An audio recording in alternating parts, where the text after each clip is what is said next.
કે હવે બધા ખૂબ સંઘર્ષ કરી રહ્યા છે. આ પાર્ટીમાં કાંઈ મળતું નથી. મેણા ખાવા પડે, ગાળ્યું ખાવી પડે. 4 પૈસાના સરકારી માણસ અમુક હોય, કેટલાક, બધા એવાય નથી, અમુક હારાય છે. મારા બેટા ભાજપના ખોળામાં બેહીને ઘોરીક્યું કર્યા કરે છે. મેં ઓલા ટીવી વાળા બેનને ઇન્ટરવ્યુ કીધેલું, મને કે ઓલા કેમ આમ કરે છે? મેં કીધી તો કૂતરો લઈને માલિક ફરવા નીકળ્યો, દોરડું ખેંચેલું હોય ત્યાં સુધી દોરડું મૂકી દે, 2 બળા ભેગો બઠો કરી નાખે. ઘણાના દોરડા ભાજપ વાળા એમ ખેંચેલા છે. એમાં મારા બેટા અમારી સામે ઘોરી ક્યાં કરે, વાવ વાવ કર્યા કરે. જેથી દોરડું ઢીલું પડ્યું ને એટલે 2 બળાના ગ્રાહક છે. ત્રીજો બળો નહીં જોઈએ આમાં, સમજો લીગલ વાત છે. 2 બળાના માણસો છે પણ ઘોરી ક્યું કરે અમારી સામે. ભાઈ અમે હું પાપ કર્યા છે? અમે કોનું લઈ લીધું, કોનું પડાઈ લીધું, કોનું ખાઈ ગયા? અમે હું ભ્રષ્ટાચાર કર્યો? અમે ક્યાં ગામને દબાવ્યું? અમે ક્યાં કોઈ ગાળ દીધી કે તમે અમારી સામે ઘોરીક્યું કરો? ઘોરીક્યું એટલે કરે છે પેલા ભાજપ વાળા દોરડું ઝાલેલું છે. એટલે અમે વાટે બેઠા છે એવી કે 2077 માં તમે જો થોડું થોડું અમારું બટન દાબો તો ઓલું દોરડું ઢીલું પડે ને એટલે બળો લઈને વાહે ખાવાનું છે. અને તમારા સિવાય થાય એમ નથી. તમારા સિવાય કેમ કે એમ અમે કાયમ આજીવન વાટે દેવી દોરડું ઢીલું પડે એમ નથી. દોરડું તમારાથી ઢીલું પડે એમ છે. આ વિસાવદર વાળે ઘણું પૂર્ણ કરીને આપ્યું છે. હવે પેલા જેવું ઘણી વાર હું ઓલું ખબર, છોકરો હોય એથી ભાંગતું નો એટલે બા પૂર્ણ કરીને આપે, સવાઈ જાય જલ્દી. એમ વિસાવદર વાળે થોડું પૂર્ણ કરીને આપ્યું છે. બાકી નહીં, તમે સંભાળી લો તો સારી વાત છે. મારી ગોપાલભાઈ ઇટાલિયા તરીકે તમને વિનંતી છે. પેલા બહુ કડક હતું, સીધો હાથ ન થાય એમ નહોતું. પણ વિસાવદર તો વિસાવદર છે ભાઈ, ક્રાંતિની ધરતી છે. કોંગ્રેસની સરકારને બહુ અહંકાર આવ્યો અને ખેડૂતો પર ગોળીઓ ચલાવી, ખેડૂતોને બેમત મારવાનું કામ કર્યું. તે દિવસે પહેલી મશાલ વિસાવદરની જનતાએ જાલી હતી. તે દિવસે કોંગ્રેસની સરકાર પલટાણી અને વિસાવદરથી કેશુબાપા મુખ્યમંત્રી બન્યા. 30 વર્ષ સુધી ગુજરાત બન્યું ત્યારથી લઈને 30 વર્ષ કોંગ્રેસની સરકાર આવી. કોંગ્રેસની સરકારને હવા ભરાઈ ગઈ, ગોળીઓ મારી, પરિવર્તન થયું. એ પરિવર્તન વિસાવદરથી થયું. પાછા 30 વર્ષ પૂરા થઈ ગયા છે. પાછી સરકારમાં હવા ભરાઈ ગઈ છે. પાછું બધું તાકડો વિસાવદરથી ચાલુ થયો છે. એટલે એ બધું ભગવાનનો સંકેત તમે સમજો. બધું વિસાવદરમાં પાછું 30 વર્ષ પૂરા થઈ ગયા, સરકારને હવા ભરાઈ ગઈ, વિસાવદરમાં ચૂંટણી આવી, હું જીતી ગયો. બધું છે કે નહીં? ભગવાનનો સંદેશ સમજો. હું મહાન નથી. હું મહાન હોતો તો કબરગામમાં જીતી જતો. ભગવાન મહાન છે. ભગવાને કંઈક વિચારી રાખ્યું છે. આને બરાબરના કારણે ચડાવવાનું વિચારેલું છે ભગવાને. એટલે તમે બધાય આવતી ચૂંટણીની અંદર કંઈક અમને આશીર્વાદ આપો. અમારી આખી ટીમ, મેં તમને કીધું, અમારી ટીમમાં તમે જો બધા સમાજના રાજુભાઈ સોલંકી, બ્રિજરાજભાઈ સોલંકી કેવડું મોટું કામ કરી રહ્યા છે. અત્યારે લડાઈ ચલાવી રહ્યા છે. બધા જ સમાજના યુવાનો, ભણેલા માણસો, ખરેખર જેને કંઈક ખબર પડતી હોય. હવે અભણ નેતા આવે તો હું થાય, જો હું તમને અધવચ્ચેથી વાત કહી દઉં એમ કે અમારી આ હિંમત છે, અમારી આ આવડત છે, અમારી આ દાનત છે, અમારી આ ધગશ છે. હવે કઈ બાકી હોય તો અમે ઈ વકલે મૂકી દઈએ, આણું પાથરે મૂકી દઈએ, જનતા જોઈ લે તો કયો કવા હાલે એમ છે કે નહીં. અને એનું બધું સામે છે, ખાટલે જ મૂકેલું છે. સોળ કેટલા છે, ટેન્ડર લેવા વાળા કેટલા છે, ગામને દબાવવા વાળા કેટલા છે, હલકા ધંધા કરવા વાળા કેટલા છે, જુવાનિયાઓને દારૂના રવાડે ચડાવવા વાળા કેટલા છે. એ બધું એનું ખાટલે મૂકેલું છે. અમારું આઈકો ખાટલે મૂક્યું. 2 બાજુ આણા પાથરા છે, જોતા જ વચ્ચેથી જેમ બધું મજા આવી બાજુ બાવો દબાવો. વાત તો મારી વ્યવહારિક છે કે નથી? આગળ વાળા આ કરે છે. આ સ્ટીરિયાનું સાઉન્ડ વાહે નહીં પોકતું હોય. તમે હમણાં ન બોલતા ભાઈ, વાત મારી સાચી છે ખોટી? રેડી. હવે હા હવે ના પૂછવાનું એક કારણ છે. મેં કેટલી વસ્તુ બોલ્યો એમાં વારે ઘડીએ તમને પૂછો સાચું કે ખોટું, હા કે ના, એનું બહુ મહત્વ છે. અત્યારે ભાજપના રાજમાં આમ જનતાનું કોઈ સાંભળે એમ નથી. દવા પી જાય તો કોઈ સાંભળે એમ નથી. પોલીસ ફરિયાદ લખવાય તૈયાર નથી ગુજરી ગયેલા માણાની. પણ આવી કઈક ગામમાં સભા થઈ હોય, આમ આદમી પાર્ટી વાળા આવે ને એમાં અમે આવી તો એક કેમેરો, આ બીજો કેમેરો, આ ત્રીજો, ચોથો, પાંચમો, છઠ્ઠો, સાતમો, આઠમો, 9, 10 ને 11 જણા રેકોર્ડિંગ કરે છે. આ મારી નજર સામે, બાકીના નથી ગણતો. આ 11 જણા વિડીયો બનાવે છે, લાઈવ હોય અને સાદો વિડીયો હોય કાલ WhatsApp માં નાખે, કદાચ તો લાઈવ વાળા રહેશે. હવે લાઈવ વાળા હોય એટલે એની વાહે ઉપર હંતા નિંદડા જેમ ભાજપ વાળા સાંભળતા હોય કે આ શું બોલે. વંડા ગામના લોકો ગમે એટલો બળાપો કાઢે, કાંઈ દારૂ વેચાય છે, લાઈટ ઝટકા મારે છે, પાણી ભરાય છે, ખાતર નથી મળતું, પૂરો ભાવ નથી આવતો, ભૂંદડા બગડે છે, ગમે એવા બળાપા કાઢો કોઈ નહીં સાંભળે. પણ આ સભામાં હું બોલું છું ને એટલે ઓલી બાજુ મીંદડા જેમ હરવા કાન કરીને સાંભળતા છે. હવે એ સમયે બધું જોતા હોય કે આ હું બોલ્યો અને જનતાએ હું એની વાહે પ્રતિભાવ આપ્યો. હવે હું તમને એમ બોલું, બોલો ભાઈઓ આ ભાજપ વાળા ખોટા છે કે નહીં, અને તમે ધીમે ના, એટલે ઓલો મીંદડો મોજ મારી જાય. માણસ આજુ છે પણ કોટામાં કોઈ નથી, એટલે લેર મારી જાય. ભલે આવ્યું ગોપાલભાઈ ક્યારના બાંબુ નાખે છે પણ કોઈ કઈ ફરક પડતો નથી. પણ હું તમને એમ પૂછું, બોલો ભાઈઓ હાજી વાત કે ખોટી વાત, તમે એમ કે બરાબર છે, એટલે ઓલો મીંદડો ધ્રુજી જાય, ધોતિયા ફાટી જાય એવું લાગે વણની ચૂંટણીમાં. કેમ કે આમ તો આપણું કોઈ સાંભળે એમ નથી.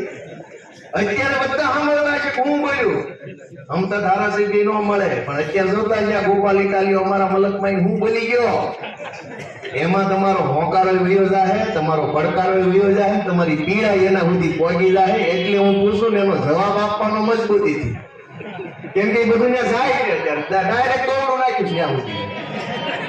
આ સભા પૂરી એટલે વાત પૂરી, પછી બોલજો એટલે કોઈ સાંભળે નો. નહીં વજન ઉપર ભંગારના ભાવે નો આવતું, પેલા ભારો ભાગ શ્રેણી આપતા ભંગારના.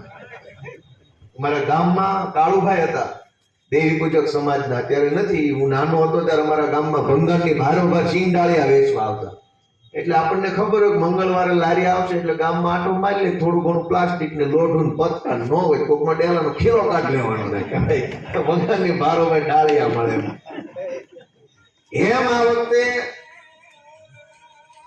એમ આ વખતે પ્રશ્નો જે છે આપણા જીવનના એ વજન ઉપર પ્રશ્નો છે. પણ પ્રશ્ન સાંભળવા વાળો કોણ છે? ગામનો તલાટી મંત્રી આપણી વાત સાંભળવા તૈયાર નથી, મામલતદાર વાત સાંભળવા તૈયાર નથી, ટીડીઓ સાંભળવા, આખું સરકારી તંત્ર સાંભળવા તૈયાર નથી, ગામનો તાલુકા પંચાયતનો સભ્ય સાંભળવા તૈયાર નથી, ગામનો જિલ્લા પંચાયતનો સભ્ય સાંભળવા તૈયાર નથી, ધારાસભ્ય સાંભળવા તૈયાર નથી. અને તમે ધારાસભ્યને બહુ ભીમ મારો, પ્રેશરમાં રહો કે તું આવજે આવતી ચૂંટણીમાં, તો જો એ ધારાસભ્ય ત્યાં એની સરકારને કહેવા જાય તો એનું કોઈ સાંભળે નહીં. આખી પીડા આ રીતની છે, આપણું કોઈ સાંભળે એમ નથી ને એનું કોઈ સાંભળે એમ નથી. કરવાનું હું? તમે બધા મને જવાબ આપો છેલ્લે સુધી, હું જે બોલે એ વાત સાચી છે કે ખોટી છે? ભાઈ છેલ્લે સાચી છે ખોટી? કોઈ સાંભળે એમ જ નથી. જ્યારે તમારી વાત જ કોઈ સાંભળે એમ નથી તો વાતનો નિવેડો કેમ આવશે? તમે જોવો, મેં વિસાવદરની ચૂંટણીમાં કીધેલું કે દારૂ જોઈએ એટલો મળે, ખાતર ન મળે. વંડામાં જોઈએ એટલો દારૂ મળી રહેશે, બધા જાણે છે, હવે ખબર છે ક્યાં મળે છે, કેટલા વાગ્યે મળે, કોણ વેચે છે. પણ ખાતર નહીં મળે. ખાતર ઉપર પ્રતિબંધ નથી તોય ખાતર નહીં મળે. દારૂ ઉપર પ્રતિબંધ છે, એ તો ઘરે આવીને આપી જાય. ઇંગ્લિશ મંગાવો તો દેશી નો આપે, એ લેવા જવું પડે, વકલ ઉપર હોય. તો એ વકલ છે એના ઉપર નક્કી થાય, ઘરે આવીને કોથળી કોણ દેવા આવે? પણ એ તો ઇંગ્લિશની ડિલિવરી છે. સંઘવી સાહેબ એમ કે છે કે ભાઈ આ બધું સુખ સલામત છે, તમને માલ મળી જાય એટલે બધું સુખ સલામત. અમારે ગામડા ભાગી ગયા છે, ક્યાં સુખ સલામત છે? દોસ્તો, હું તમને વિનંતી કરવા માટે આવ્યો છું. કરતા હતા એવા સમયે કોંગ્રેસ વાળા ભાજપના કાંડે ગઈ મને હરાવવા માટે સાયોના હોટલમાંથી રૂપિયા વેચતા હતા. તો તમે એમની માનસિકતા જુઓ કે ગુજરાત આખું મને જીતાડવા માંગે અને કોંગ્રેસ મને હરાવવા માટે થઈને પૈસા વેચતું. અને પૈસા ભાજપ વાળાના હતા. મેં લાઈવ વિડીયો કરી, લગભગ તમારી બધી વાત પહોંચી નથી પહોંચી, કેવા ધંધા કર્યા. પણ ભગવાનનો માથે હાથ પડી ગયો તો એ ચૂંટણીમાં અમારી ઉપર, એટલે અમારી લાજ રાખી લીધી. બધાએ ઘીના ઠામમાં ઘી પડી ગયું અને બધું ઠેકાણે પડી ગયું છે. એ વાતની રાજીપો અત્યારે આખા ગુજરાતને થઈ રહ્યો છે કે હારું જેવા જીતી ગયો. પણ મિત્રો, અહીંથી આગળ જવાનું છે. આપણી સમસ્યાઓનો પાર નથી. આપણે રહ્યા ગામડાના માણસ, આપણી પાસે વધુમાં વધુ બે વાત હોય, કાં ઘરની જમીન હોય કાં કોકની ભાગવી રાખી હોય. સૌથી વધુ આપણે આપણી આ વ્યવસ્થા આરે જોડાણ. પછી કોકને પાનનો ગલ્લો હોય, કોક રિક્ષા કે કોક કપડા સીવે છે, કોક પાલદાઠી કરે છે, એ નાની નાની વાત થઈ. મોટો વિશાળ વર્ગ જે છે આપણો ગામડાઓનો, એમાંય કાઠિયાવાડનો, એ કાં પોતાની ખેતી કરે છે કે કોકના ખેતરમાં, પણ મૂળ બધા ખેતી આરે જોડાણેલા આપણે માણસો છીએ. આપણે ગામડાના માણસો છીએ, આપણે ભોળા અને સહજ માણસો છીએ. પણ આજ આ ભાજપના રાજમાં આપણી ઇજ્જત શું? ગામડાનો નાનો માણસ મામલતદાર ઓફિસે જાય તો કોઈ આપણો ભાવ પૂછવા તૈયાર નથી. આપણું ગામ ન પૂછે, પાણીનું ન પૂછે, બેહવાનું ન પૂછે, નામે ન પૂછે, અને હાફું કરે એવા વળકા આપણી સામે કરવા માંડે. શેના આવ્યા છો? રોજ દોડ્યા આવ્યા છો?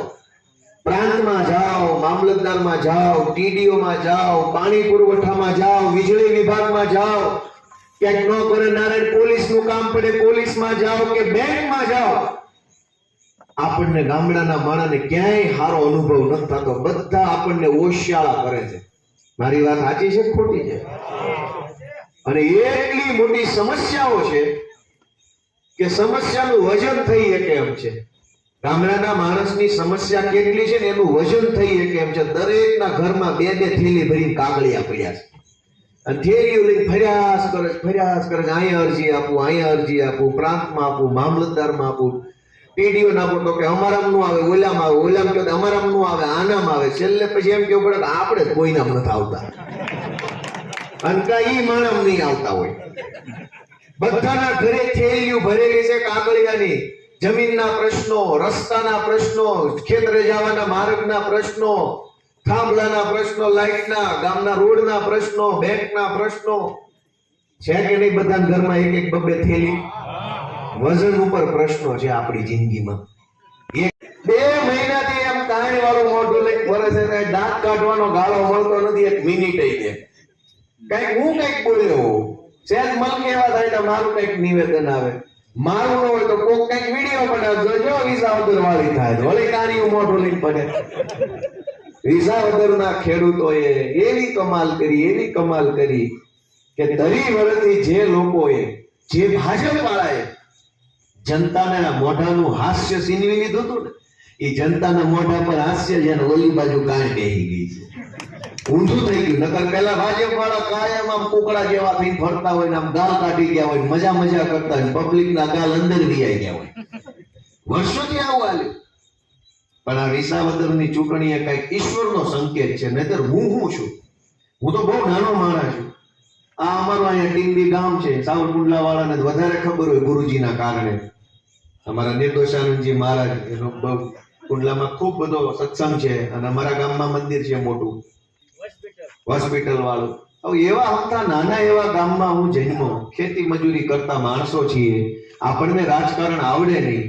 અમારી પેઢીઓમાં કોઈ ગામનો સભ્ય નથી બન્યો પંચાયતનો. આ હું પહેલો એવો માણસ છું જે રાજકારણમાં આવ્યો, પાર્ટીનો પ્રદેશ પ્રમુખ બન્યો, એક ચૂંટણી હારી ગયો, પાછો ધારાસભ્ય બન્યો.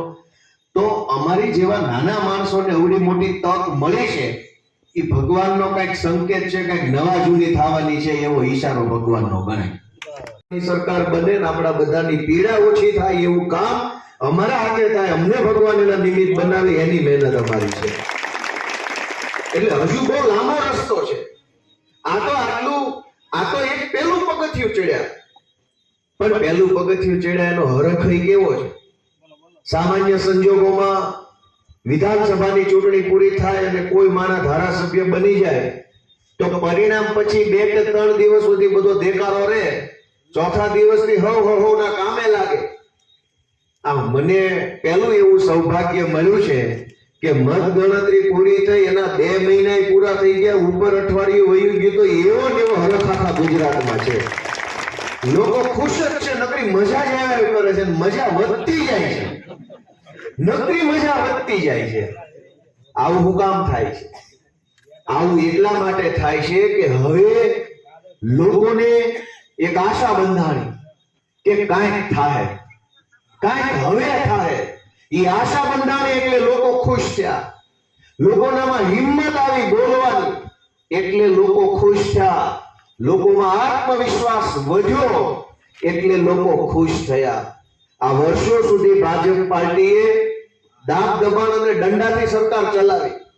દરેક માણસને દબાવી દેવાનો, દરેક માણસને ડરાવવાનો, અને જે ડરે નહીં, દબાય નહીં, એની ઉપર પોલીસનો દંડો મારવાનો, કેસ થાય, જેલમાં પૂરી દે, ખોટી રીતે હેરાન કરે, જેલમાં રાખે.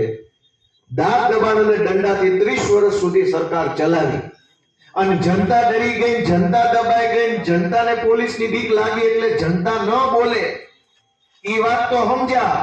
ધારાસભ્ય દંડાના દબાણથી પક્ષ પલટો કરીને રવાના થવા લાગ્યા. જનતા તો બીકમાં ન બોલે. ધારાસભ્ય જે માણસ બની જાય એ પાછો બી જાય. હવે ધારાસભ્યો જો બીકના માર્યા પક્ષ પલટા કરી લેતા હોય તો જનતાને તો બીક લાગે જ ને, વ્યવહારિક વાત છે.